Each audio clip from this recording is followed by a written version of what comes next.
আমি বলি যে স্বপ্ন মারা যায় না, আপনি গলা টিপে হত্যা করেন। You are the killer of your dream. যেদিন আপনার স্বপ্ন মরে গেছে সেদিনই তো আপনি মারা গেছেন। হয়তো বা 70 বছর বয়সে আপনাকে দাফন করা হবে। স্বপ্ন নেই আপনার, বেঁচে থাকার কি আছে? আপনি দায়বদ্ধ একটা জীবন পার করছেন, যে কিছু দায় আছে, ছেলে মেয়েকে পড়াইতে হবে, বড় করতে হবে।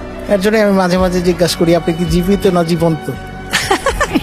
আমরা হচ্ছে অনেকে জীবিত মৃত। তাকায় থাকে, হ্যাঁ। আমরা জীবিত মৃত, আমরা আসলে জীবিত না, আমরা জীবন্ত মৃত। আমরা একটা জীবন্ত লাশ, যাকে কবরস্থ করা হয়নি।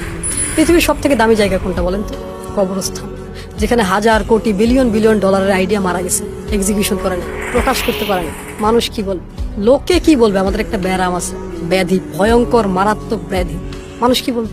আমি যখন শুরু করি অনেকে অনেক কিছু বলছে। আমার হাজবেন্ড বলছে তুমি কথা বলবে, মানুষ কি ভাববে? আমার বউ কথা কয়। তারপরে আপনার হাজবেন্ডকে কি বলছেন আপনি?